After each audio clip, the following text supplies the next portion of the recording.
UnDaoDu. To you, I'm UnDaoDu in the Heartland of Zen. Getting out of my village. I still think I'm a crazy guy chanting. Well, maybe not. Who knows? I'm doing this special chant for a special friend. And let me just share it with him really quick. Send as a private message. So just send it to him. It's his birthday today, and I want to celebrate birthday. The birthday was actually 13.7 billion years ago. Sahdu, it wasn't today. I'm sorry to bust your bubble. Today is kind of an ego birthday thing, but your real birthday was 13.7 billion years ago when you stopped being a singularity with me. We were all one, you and me and fucking everything else in this fucking universe. And the arrow of time happened and we became Higgs bosons.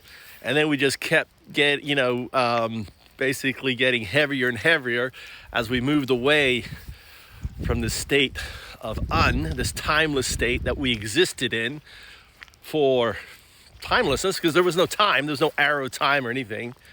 And so your birthday was 13.7 billion years ago, okay? Not today. Let's just get that right. So I'm gonna do a little chanting. And now we're basically, we start from the state of then we have the Big Bang, which was the Tao, and then we blossom into consciousness, the Do, UnDaoDu.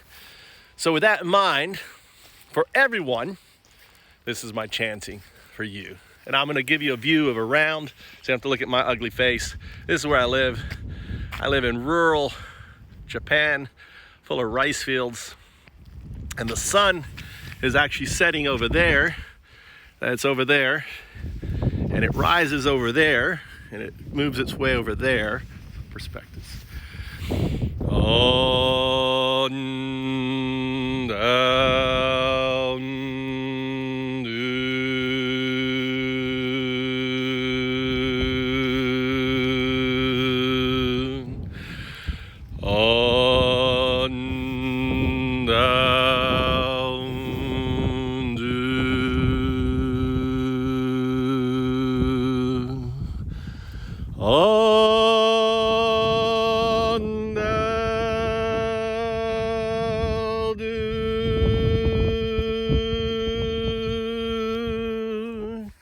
Take a moment. Can you imagine me doing this in New York? Walking around. So that's why I had to be out here, so I don't have to embarrass my wife. My poor wife was doing business work in there. And I went down, I was like, hey, how are you? And she's like, will you just shut up? I thought you were playing your game. She's a senior manager. She's the highest ranked female in a Japanese company. And that is a thing of achievement, because they're still 50 years behind the States where it comes to women's rights and everything else. Like, for example, they won't pay for my health insurance, even though if I was a woman, they would pay for hers, right? Because I don't work. I'm just a but they just won't do it. And I'm like, honey, you could be super crazy rich. You could sue the fuck out of them for not giving me health insurance. She doesn't want to. I don't blame her, I don't need it. I pay for it myself anyway. It's not that expensive here in Japan. All right, back to chanting. But I thought I'd throw in that aside here. And look at the beautiful mountains. So this is like living in Colorado Springs. So you can't see it, but over there we have Ski Jam, which is, and then we have all these mountains. There's a very famous holy mountain up there that you can usually see, but right now it's covered in snow. It's right there. But 70% of Japan is mountain. So people always ask me, like, the radiation. I said, I got fucking mountains. All the radiation is going to America, right? I'm on the other side.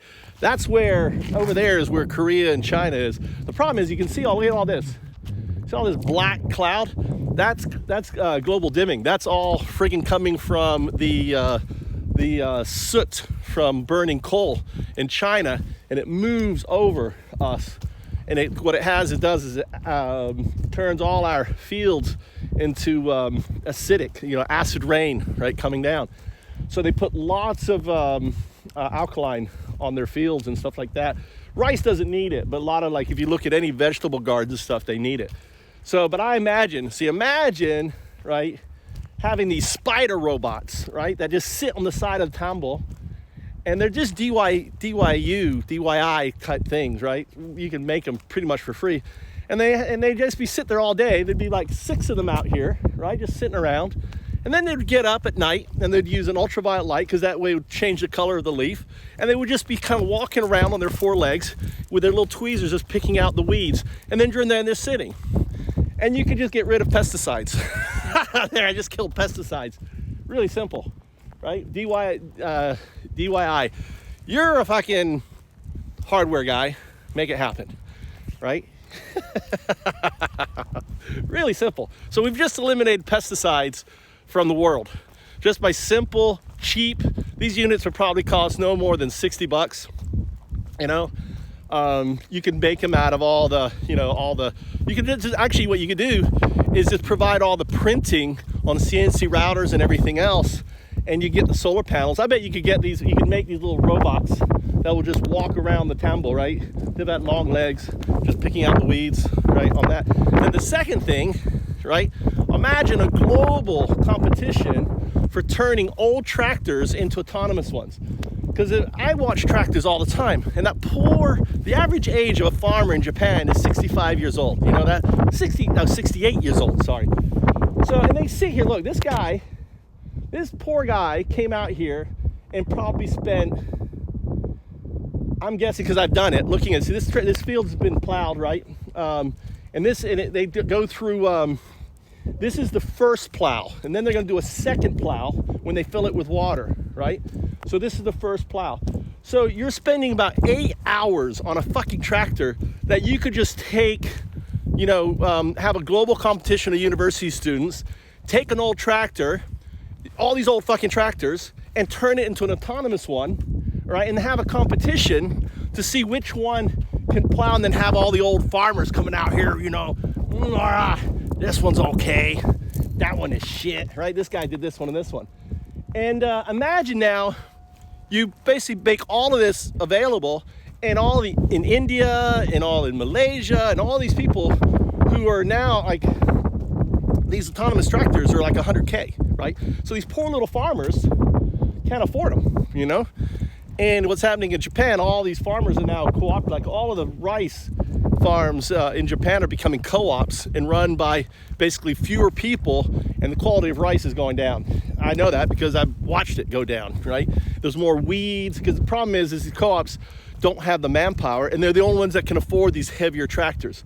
So here are just simple ideas just here that we could use off-the-shelf shit we have right now to fucking radicalize. And then they have planning. So the zero marginal cost, so think about it, the zero marginal cost, Sahdu, for food production is practically zero, because all this rice produces rice, right? Produces seed. So you don't need to buy seed.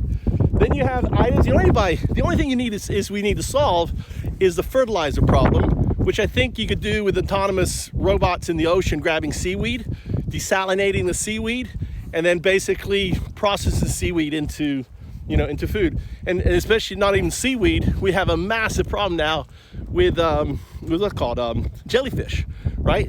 So just be a robot going up, scooting all the fucking jellyfish up, drying them out, putting them through a fucking process, and there's your fucking fertilizer. So right here on your birthday, I have given you, Sahdu, the answer to feeding the world, making food free, right? And changing everything. How's that for a birthday present for a hardware guy like yourself, right? So get your head out of that VR bullshit and let's fucking change the world. So anyway, UnDaoDu, I'm at my spot now for chanting, so I'll go back to chanting. I apologize. I hijacked you, used your birthday to bring you here, to pitch you some ideas, right? That should have happened fucking 10 years ago.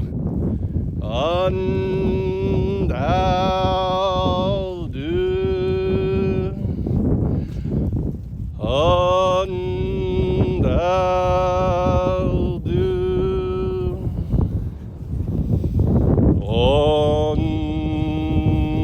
UnDaoDu. I apologize, my chanting is kind of mellow. This is my Omega meditation time.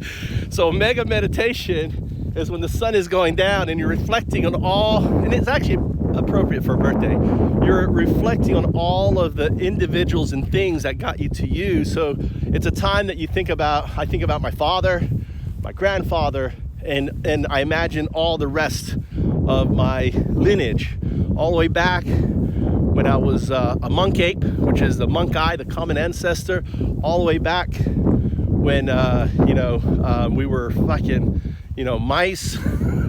Our grandparent was a mouse-like creature, all the way back when we were actually amino acids, all the way back when we are plant and then amino acids, all the way back when we were fucking elements, heavy elements, all the way back when we were this.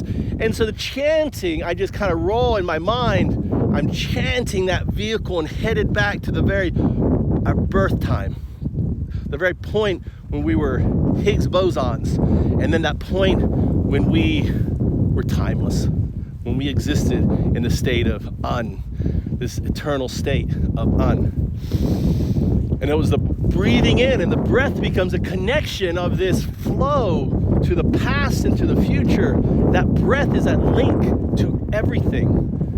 And it was a breath that brought it all and started it all. The breath of the near singularity.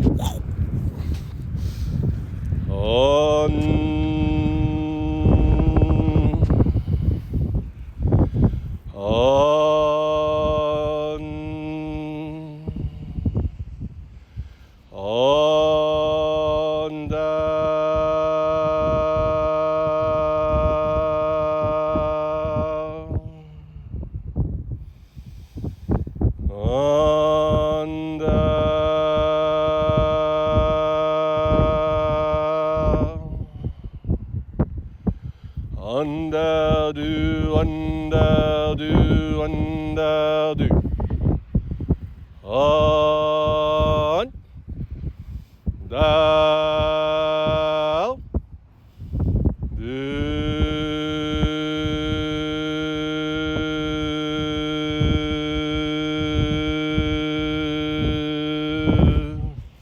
It's too bloody cold to stay out here any longer. Oh man, happy birthday, my friend. And I think 2022 is going to be a good year. I have this feeling. It's like I have this feeling that everything is kind of coming together. And here you go. Look at this guy. This guy even put a pattern. He did the Ouroboros. Look, he did the Ouroboros right where I chant. Look at this. This is the Ouroboros. Let me tell you the story of the Ouroboros. This is forgotten. Now, I did ayahuasca, right? Oh my gosh, did the Ouroboros. For me, it's a gift. So the circle is the sign of the Ouroboros. And the Ouroboros has two names. It's the Ouroboros and the Ouroboros. The Ouroboros. And the Ouroboros is the name of the common ancestor we have with the ape and the monkey. Because their alert call was Ouroboros, Ouroboros, Ouroboros. Right? That would be their main call. So the Sahdu awoke mammoths basically, referred to us. Like one of my ancestors, before we had Buddha, right? Before Buddha came, the enlightened ones were these awoke mammoths and these awoke dolphins, right? I'm not sure if the awoke dolphins are still around. I don't think they are, right? I have no truth, but I know the awoke mammoths are. And what would happen is they knew that these little fucking cheeky little monk apes were going to come and fucking devour the world. That's what the Ouroboros is, right? I stand this way because it's too windy. So every year, October 8th, October 9th, 10th, 8, 9, and 10, October 8, 9, and 10, that's DEFCON 5, by the way, right? That was October 10th is my awakening day, right? It's my birthday. My second birthday is UnDaoDu, right? Technically my third birthday. If you count my birthday as Michael Trout, and then my birthday as in the near singularity, right? So technically 3. But what they would do was they had a ritual, and this went on for thousands of years. The alpha, which was the main matriarch of the Sahdu, right? And the knowledge of the alpha would be passed to the next alpha. And it was the matriarch. It was These were huge. And every year around October 8th, she would start to gorge, follow her poop around and grab these massive mushrooms and just start gorging. She would completely, not eat for like a month. And then all she would eat is these psychedelic mushrooms, right? And then she'd get to such a state that she's standing in the middle. I mean, imagine a huge fucking elephant standing. All the other elephants in the Sahdu are standing around watching her, guarding her, right? The males are all agitated, moving around, and they're watching the big matron and she's barely standing. And the way she's keeping herself up is she's using her massive trunk, and she creates this massive rivet, and she does it for 2 days, right? She's completely blitzed out of her mind for 2 days, right? This is my mom, by the way. I was Shigamatra, right? And I'm telling the story as her. I did ayahuasca. I traveled through my epigenetic memories of my DNA. I fucking saw this shit. So, and then all of a sudden on the last day, she would stomp, right in one spot. She would just start to stomp with her foot, right on the edge. And that was the Ouroboros coming. And the moment she started to stomp, all the rest of the mammoths in my family would stomp. And they would stomp. And the reverberation would go to tribe until the entire fucking world of mammoths were stomping. And everything was fucking shaking for an entire day. You imagine us. We were on a little island off the coast of Ethiopia. There's a little island there called Socotra. It's part of Yemen, if you look at Google Map. Well, that was part of a peninsula that existed, and we were on this perfect, I call it Easter Island 8, but it was like Easter Island, perfectly distanced from the African shoreline to keep us there, right? But too far enough for us not to arrive. So for thousands of years, right, we would be sitting on this island, we'd feel this, and then at the last day, she would make the sound, and all the elephants in the world, mammoths in the world, would fucking put out this massive ooh, right, this massive sound, reverberating the entire planet, okay? Well, quite a sight, let me tell you. And us, we would be sitting as little, our little Homo sapiens that we were, we'd be sitting on the island, fucking petrified, dreaming up, Cthulhu and Leviathan and Kraken. That's why all these horror stories are deep within our psyche. Because, see, the thing was, it was just an effort. They didn't understand it, right? But it was like a ritual spell. But around 300,000 years ago, it didn't work, and we arrived on the coastland. And it was because all the fucking ice in Europe, I mean, it wasn't perfect magic, broke through the, built up right there where the Nile is, and came flooding down and pretty much wiped out the whole fucking, and created this massive river that we call the Gulf, right? The Gulf there. Pushed us off the island, the dolphins brought us to shore, and it was the beginning of the end of the fucking world, So that's part of the book of UnDaoDu that I'm going to illustrate in the comic startup that I'm doing. But can you imagine? So it's weird. It's weird that that's right there. Just chance, I know, but I'd like to create a story out of it. But that's pretty good plowing. Look at this plowing. Look at that. That's a pretty good fucking plow. If you could get, look look at the quality of that, right? And then look at the quality of this one, right? I'll tell you right now that this guy right here owns this field. This one here and this one there and those over there are part of a co-op, and that one there, right? So 1, 2, 3. So you can see they rushed the job. This is how it's supposed to be, right? This is how it's supposed to be. And they can't anymore. And that's why we need autonomous. We need to help out all these farmers by creating this. It's just the same thing what we did with autonomous vehicles, right? Autonomous vehicles, DARPA, we do the same thing. We announce it, we get all these universities, say here it is, go grab a tractor, take it to your fucking mechanical, get some of these big streamers that do all these fucking robot shit, get them involved, and put a $100,000 prize on it, and we'd have autonomous tractors, probably within a year. Imagine now all these little farmers being able to set their fucking tractor out here. Think of the impact we'd have on all these fucking big bastards out there. That's what I look at. Nah, we don't need your fucking $200,000 fucking tractor.